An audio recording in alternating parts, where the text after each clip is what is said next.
Actes des Apôtres, chapitre 26, les versets 12 à 29. C'est ainsi que je me rendis à Damas avec plein pouvoir et mission des grands prêtres. En chemin, vers midi, je vis, ô roi, venant du ciel et plus éclatante que le soleil, une lumière qui resplendit autour de moi et de ceux qui m'accompagnaient. Tous nous tombâmes à terre, et j'entendis une voix qui me disait en langue hébraïque, « Saul, Saul, pourquoi me persécutes-tu?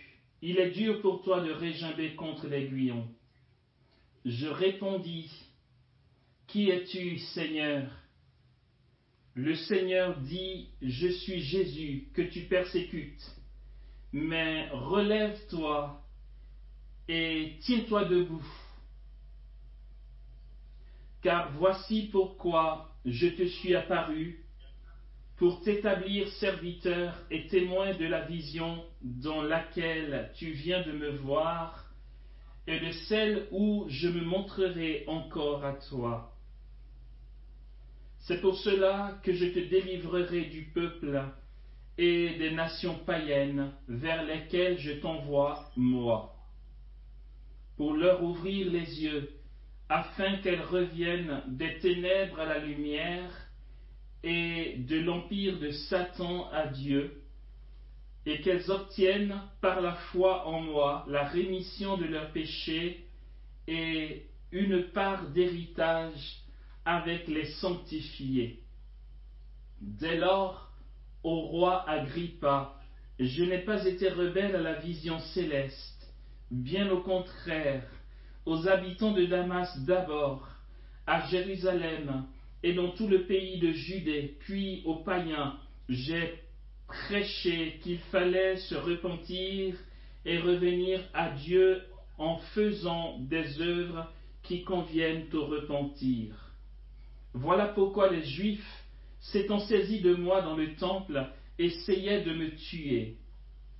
Soutenu par la protection de Dieu, j'ai continué jusqu'à ce jour à rendre mon témoignage devant petits et grands, sans jamais rien dire en dehors de ce que les prophètes et Moïse avaient déclaré devoir arriver, que le Christ souffrirait et que, ressuscité le premier d'entre les morts, il annoncerait la lumière au peuple et aux nations païennes.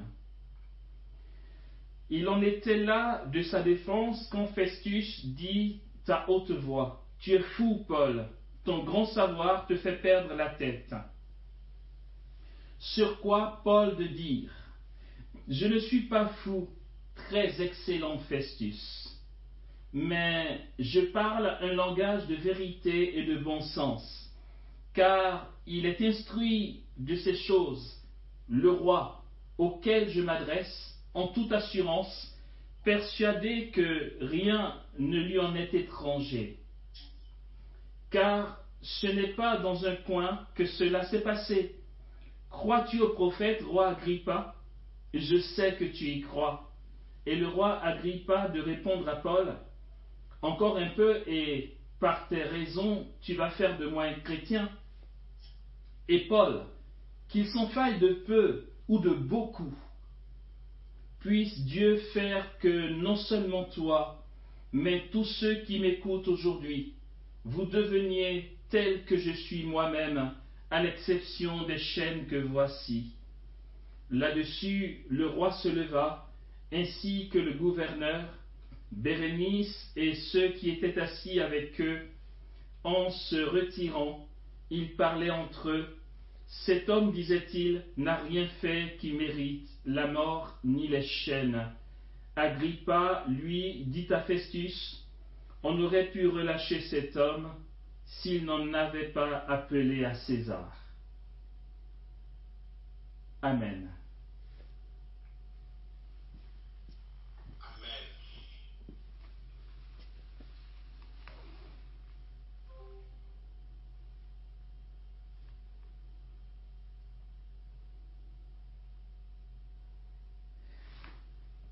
je continue ce parcours avec vous sans me préoccuper du temps qui passe. C'est qu'en réalité, c'est vrai que tout ce que je dis est dans l'idée générale prévue comme introduction. C'est qu'en fait, il ne servirait à rien de parler à une tierce personne des méthodes de raison si elle ne comprend pas d'abord l'importance de vivre l'oraison dans la vie chrétienne. Ici, nous avons part à l'un des 3 récits de la conversion de Paul. Dans le premier récit, c'est l'évangéliste Luc dans les Actes des Apôtres qui nous relate sa conversion. Dans les 2 autres, c'est Paul lui-même qui, selon son angle de vue, nous fait part de sa rencontre avec le Seigneur. Voici un homme complètement retourné, transformé. Et là-dessus, il est important que nous le sachions. Il est le fils spirituel de mon saint patron Étienne. Étienne, le premier martyr qui, d'après les pères de l'Église, a enfanté Paul, puisque lorsque nous écoutons le récit du martyr d'Étienne, l'évangéliste Luc, qui est l'auteur des Actes des Apôtres, bien sûr, l'évangéliste Luc précise bien que ceux qui lapidaient Étienne avaient posé leur manteau au pied d'un jeune homme appelé Saul, qui approuvait ce meurtre et qui, après le martyre d'Étienne, lui-même a demandé mandat au grand chef pour persécuter les chrétiens. Mais pour les pères de l'Église, ce que Paul est devenu, ce missionnaire infatigable de l'Évangile, cet apôtre des nations, n'a pu exercer son ministère et son apostolat de prédicateur que parce que Étienne, au moment de son martyre, a prié pour ses bourreaux. Il a dit, Seigneur, ne leur impute pas ce péché. Et remettant son esprit, il s'endormit dans la mort. Il a offert son martyre pour ses bourreaux. Et parmi ces bourreaux, il y avait Paul qui cautionnait ce meurtre, qui plus tard va rencontrer Dieu sur le chemin de Damas. Et je suis tout à fait d'accord avec les pères de l'Église qui disent que la souffrance d'Étienne, son martyr, a enfanté Paul à ce que nous savons de lui. C'est saint Ambroise de Milan qui dira que le sang des martyrs est semence de chrétiens. Je peux donc dire, sans peur de me tromper, que tous les fruits que Paul a portés dans les nations païennes n'est rien d'autre qu'une semence du sang d'Étienne qui a coulé. C'est ainsi que Paul est devenu ce que nous savons de lui, l'apôtre des nations. Il est célébré avec l'apôtre Pierre, le premier pape, le 29 juin. On dit Pierre et Paul apôtres. Pierre est l'apôtre des Juifs et Paul sera identifié comme celui qui a annoncé l'évangile en dehors de Jérusalem, puisque c'est sa persécution des chrétiens qui a donné à la première église, l'église primitive de Jérusalem, d'exploser. Une violente persécution a éclaté à Jérusalem. D'après les Actes des Apôtres, c'est ainsi donc que Philippe aussi a pu baptiser l'eunuque et que les chrétiens se sont dispersés hors de Jérusalem pour annoncer l'évangile. Jésus le leur avait pourtant dit, « Vous allez recevoir une force, dit-il, celle du Saint-Esprit. » Il n'a pas dit « Et vous serez mes témoins à Jérusalem seulement. » Jésus avait pourtant dit « Vous serez mes témoins à Jérusalem, dans toute la Judée et la Samarie et jusqu'aux extrémités de la terre. » Mais les apôtres, en tant que bons juifs qui ont ce réflexe de défendre le privilège d'Israël, pour un bon juif, le Dieu d'Abraham, d'Isaac et de Jacob n'est que leur Dieu. Il est hors de question que leur Dieu soit partagé avec ceux qui ne sont pas juifs et qu'ils vont appeler les païens et les goïmes. C'est pourquoi, au chapitre 10 des Actes des Apôtres, nous voyons comment même les disciples et les apôtres eux-mêmes font un vif reproche à Pierre qui a été chez Corneille et a provoqué une effusion du Saint-Esprit. Ils lui ont dit, mais comment tu peux te permettre d'aller chez un païen et puis le baptiser? Pierre a dit, mais qu'est-ce que je pouvais faire? Je parlais encore quand le Saint-Esprit lui-même a pris l'initiative de tomber sur eux. Nous comprenons donc la mentalité des Juifs de garder pour eux que le salut. Jésus avait pourtant été clair. Vous serez mes témoins à Jérusalem, dans toute la Judée, jusqu'aux extrémités de la terre. Mais ils étaient encore trop dans leur raisonnement. Aussi, concours de circonstances, il s'est trouvé que le martyre d'Étienne a fait éclater une violente persécution et que pour cela, ils ont dû quitter Jérusalem. C'est ainsi que l'évangile a été annoncé en dehors de Jérusalem. Et cette violente persécution avait comme acteur principal Paul. Okay? Et du coup, l'évangile s'est propagé et Paul, qui a causé cette violente persécution, a été saisi par Dieu lui-même et donc a été envoyé par Dieu vers les nations païennes pour annoncer l'évangile.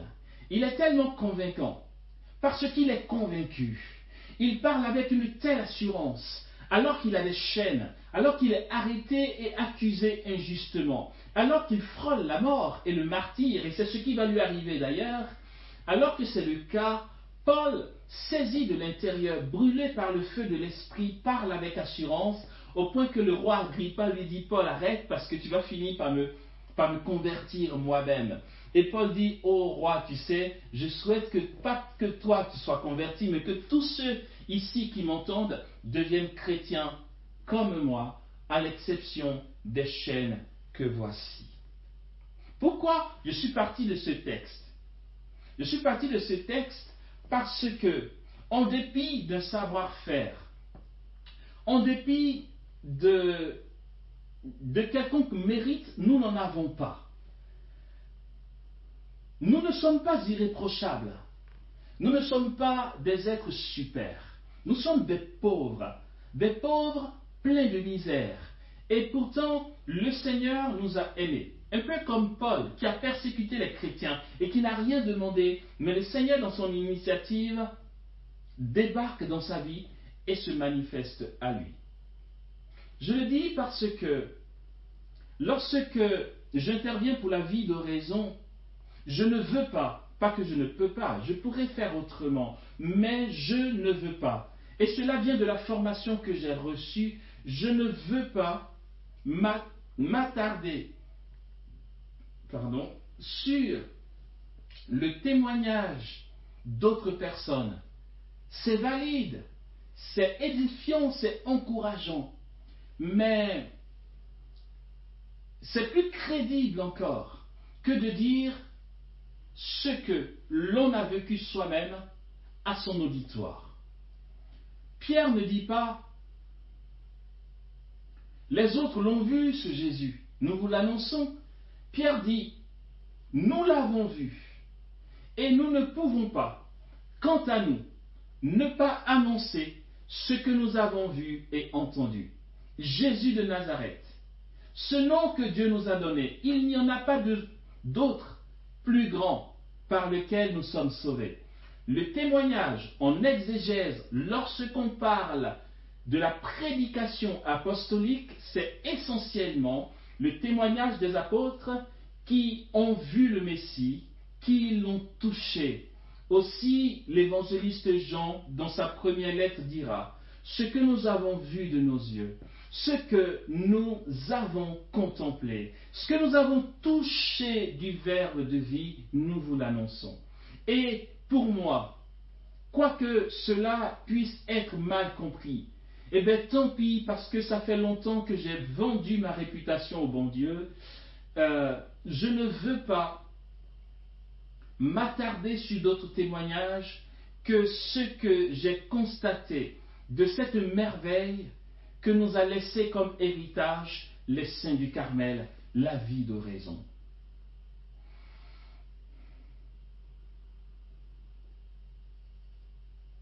Il m'est arrivé de faire une rencontre très forte avec Jésus, mais je ne vais pas la raconter ici, ce n'est pas le but.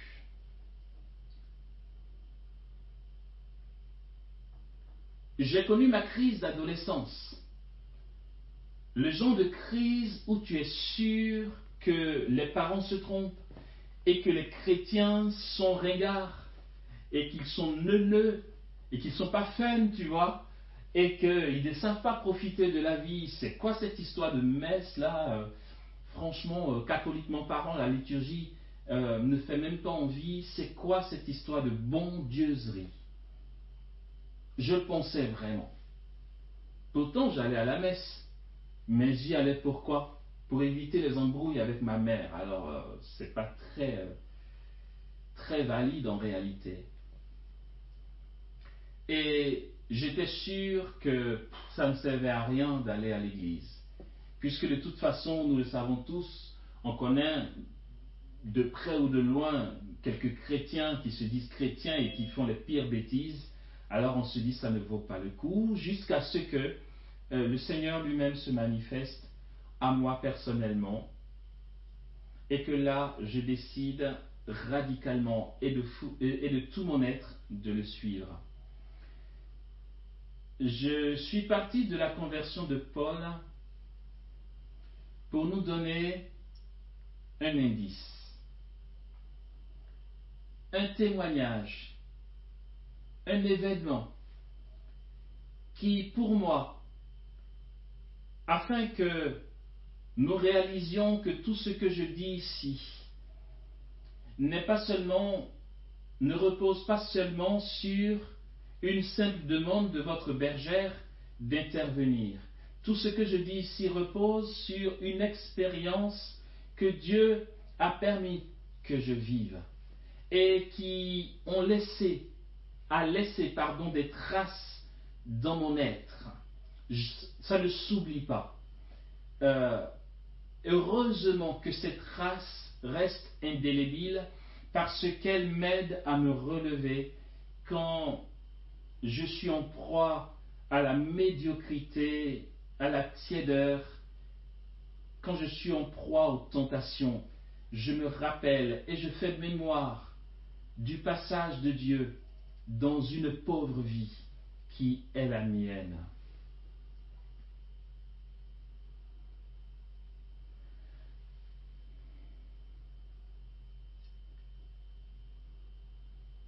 J'avais compris l'importance de l'oraison.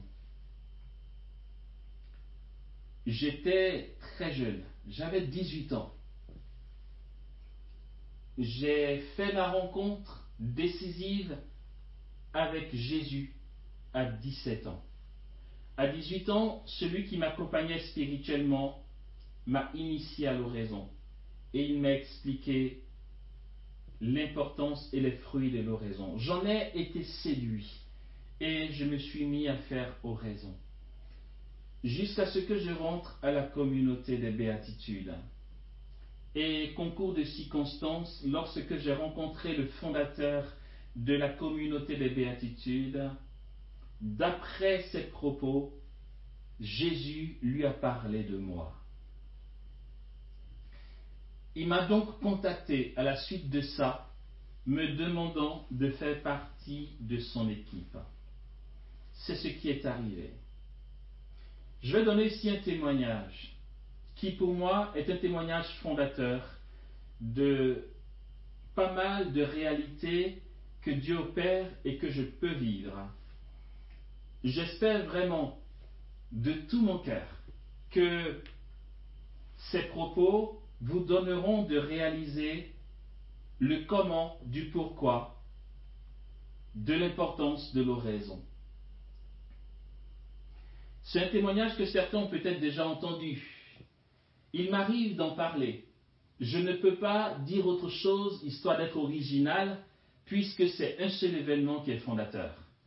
De toute façon, dans la prédication apostolique, il n'y a pas beaucoup d'originalité. Ils disent toujours les mêmes choses. Jésus de Nazareth, celui que Dieu a oint d'Esprit Saint de puissance, qui a fait de grandes œuvres au milieu du peuple de Dieu, On l'a arrêté, on l'a mis à mort, Dieu l'a ressuscité, et c'est en son nom que nous parlons. C'est le cœur de la prédication apostolique. Il n'y a pas besoin d'originalité, puisque la parole de Dieu ne change pas. Elle est une. Nous avons un seul Dieu, un seul Seigneur, un seul baptême, une seule Église, une seule foi. Je vais nous raconter ce petit témoignage parce qu'il est très parlant.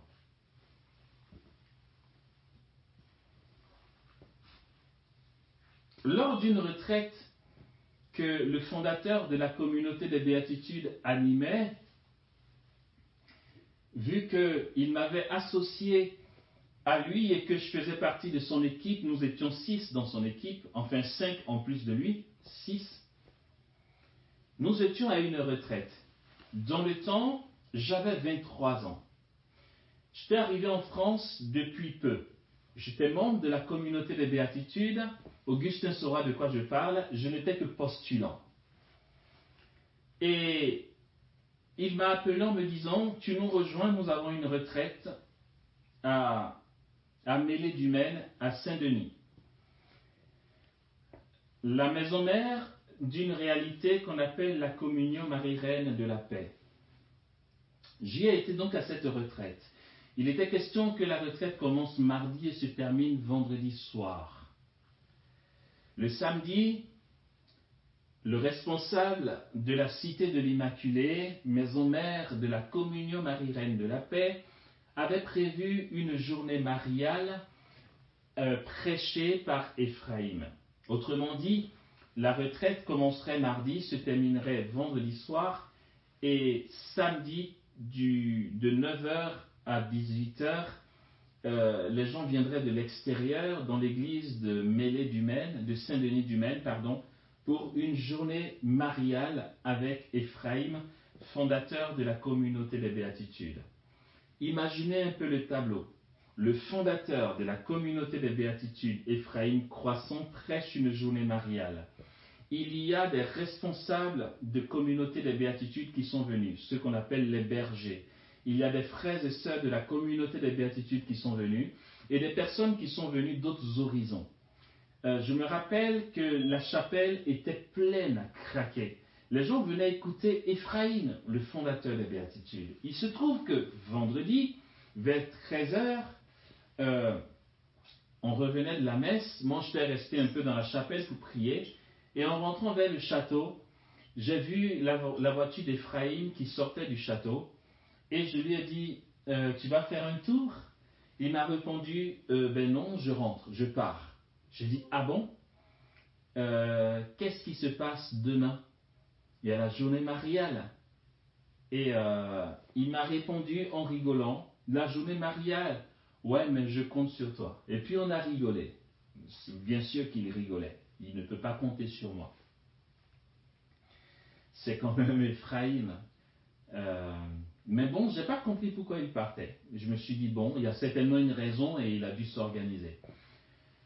Je vais au repas et le responsable de la communion Marie-Reine de la paix m'appelle et me dit, est-ce que je peux te parler? Bien sûr. On se retire à côté et il me dit, écoute, Ephraïm est parti. Je dis, ben oui, je l'ai rencontré. Il dit, c'est problématique. Je dis, ben je te le fais pas dire. Ça se passe comment pour demain? Il dit, ben j'en sais rien. J'ai dit, ok, tu as voulu me voir pourquoi alors? Il me dit, c'est curieux. C'est curieux parce que Ephraïm, avant de partir, bien sûr, je lui ai dit, mais demain on fait comment? Et m'a-t-il dit, Ephraïm a répondu, ben il y a Amos, tu n'as qu'à lui demander. Quoi? Il dit, oui, j'ai pas compris, mais c'est ce qu'il a dit. Je dis d'accord, non, c'est tellement qu'il faisait une blague, parce que pour moi, ça ne pouvait être qu'une blague, ok? Je veux dire, Ephraïm quoi, ne peut pas dire, il y a Amos. Dans le temps, on m'appelait surtout Stéphane. Je suis postulant, enfin, je suis rien, quoi. Je veux dire, c'est le moins qu'on puisse dire. Et de toute façon, Thierry, le responsable de la Cité de l'Immaculée, était d'accord avec moi. Il était tellement d'accord que c'en était humiliant. Il m'a dit, ben oui, je comprends, il ne peut pas vouloir compter sur toi pour le remplacer. Et je lui dis, il me dit, est-ce que tu as une idée de qui pourrait le remplacer? Je lui dis, ben écoute, appelle Jean-Marc. Jean-Marc, c'est le cofondateur des Béatitudes qui était juste à 2 heures de là, en voiture. Il dit, ah mais oui, bonne idée, à Jean-Marc. Il me dit, ah merci pour l'idée, j'appelle Jean-Marc. Je dis, ok. Je retourne manger. Il appelle Jean-Marc, sauf qu'après, il me rappelle, il me dit, j'ai besoin de te voir. Quand je reviens, il me dit, c'est curieux. J'ai appelé Jean-Marc qui me dit ne pas être disponible, et Jean-Marc me dit la même chose, mais tu as Stéphane là-bas, t'as qu'à lui demander. Je dis, mais c'est quoi leur délire là, au fondateur et au cofondateur? On fait comment avec ça? Il me dit, j'en sais rien. Il dit, bon, que Jean-Marc dise la même chose qu'Ephraïm, je commence à me poser des questions. Tu as déjà prêché? Je dis, oui, ça m'est arrivé, mais bon, après, de là à dire que je peux remplacer Ephraïm, non, il ne faut même pas rêver, quoi. Il me dit, écoute, là, j'ai personne, et on va rester à l'écoute. Ils ont été unanimes, sans s'être concertés, ils ont dit ton nom. Ok. Donc, s'il te plaît, accepte de parler demain. Tu n'auras rien à faire. Tu fais l'enseignement et après, je te laisse tranquille, je gère le reste. Ouh. Je dis, non, mais attends, c'est sérieux là? Il me dit, ben, on n'a pas le choix, on est coincé. Alors, ben, tu vas devoir faire. Je vous assure, si vous ne savez pas la définition de l'angoisse, ben, je vous la donne. C'est l'état dans lequel j'étais. J'étais super stressé, super angoissé, mais au point de dire à Jésus, qu'est-ce que tu me veux? Vous allez voir où je veux en venir. C'est qu'en fait, on n'est rien. Et peut-être que tu te dis, je ne suis rien. Ouais, mais il y a les autres. Il y a Gérard Souli, il y a la bergère, il y a les prédicateurs dont on entend parler. Il y a le père Paul Apôtre Jésus, il y a le père Franck Stéphane, c'est les prédicateurs. Moi, je ne suis rien. Mais tu sais quoi? Je viens de lire un passage qui concerne l'apôtre Paul. Lui aussi a dit, lorsque je suis faible, c'est alors que je suis fort. Parce que son écharde le crucifiait tellement. Il a supplié Dieu de l'en délivrer, mais Dieu lui a répondu, ma grâce te suffit, car ma puissance déploie toute sa mesure dans la faiblesse. Le truc, c'est qu'en réalité, sauf si ce n'est pas le cas, mais si tu te sens faible, si tu te sens rien, si tu te sens incapable, si, du fond de ton cœur, tu as conscience devant Dieu qu'en fait, tu n'es capable de rien, alors tu es en bonne posture. Parce que là, pour le coup, on est collègues, d'accord? Mais c'était vraiment dans cet état que j'étais. Si c'était différent, peut-être si on me disait, écoute, il y a des adolescents de 12 à 15 ans à qui tu dois parler, je me serais dit, bon, on peut se débrouiller, c'est des ados, et puis bon, on va dire un truc. Mais tu te rends compte, là, on te dit, viens parler à la place d'Ephraïm, le fondateur de la communauté des Béatitudes, et il y a du monde qui vient. Là, pour le coup, je me sais très orgueilleux, mais mon orgueil n'avait pas encore atteint ce stade-là pour dire, bah ouais, j'en suis capable. Je vous assure, comme on dit couramment, je flippais. C'était chaud. Mais j'étais donc en position de faiblesse. Et finalement, j'ai compris que c'est l'état idéal pour que la puissance de Dieu se déploie. Je ne le savais pas sur le coup, mais qu'est-ce que j'ai eu peur. J'ai demandé, je me rappelle, dans le temps, à sœur Marie des Anges de prier pour moi. Nous étions dans un oratoire qu'on appelle l'oratoire du Père. Elle m'a imposé les mains et demandé à Dieu de m'investir de sa grâce parce que je me sentais pauvre. C'était le lendemain. Elle a prié pour moi vers 19h. Et j'ai été me coucher, j'ai mis mon réveil, j'ai peur de me tromper, mais à 4h du matin. Et je suis resté devant le Saint-Sacrement, de 4h du matin jusqu'à 8h30. L'enseignement était pour 9h. Mais tellement j'ai supplié Jésus, en sachant que, parce que c'est très important, et c'est l'élément principal de ce témoignage que je vous donne, en sachant, frères et sœurs, que durant la retraite, toute la semaine, ce que Ephraïm, le fondateur des Béatitudes, m'avait demandé, il m'avait dit, écoute, toi ton rôle pendant cette retraite, c'est de prier pour la retraite. Je te veux assis devant le Saint-Sacrement, dès 8 heures du matin, jusqu'à la messe à 18 heures. À l'exception du temps de repas, bien sûr. Mon job, pendant la retraite, était de m'asseoir devant Jésus. En fait, concours de circonstances, finalement, c'est comme si j'étais préparé à cette journée, mais sans le savoir. Je passais ma journée devant le Saint-Sacrement. Je ne vous le cache pas, je ne vous dis pas que j'étais en extase, saisi, en lévitation. J'étais là parce qu'Ephraïm me l'avait demandé. Parfois je bâillais, je trouvais le temps long et je me disais, purée, je suis séquestré ou quoi là? Mais qu'est-ce que je fais là devant Jésus? Je ne sens rien, je ne perçois rien, le temps n'avance pas. Quand je pense que je suis resté longtemps, quand je regarde, j'ai juste fait 30 minutes. Vous voyez? Et ça a été ça mon effort durant toute la retraite parce que ça m'a été demandé. Je suis resté dans la présence de Jésus. Mes frères et sœurs, c'est plus tard que je comprendrai que c'est le seul essentiel. En fait, je dis waouh, non mais attends, it's possible, pardon, je ne vais pas m'embarquer dans l'anglais, vous êtes spécialiste.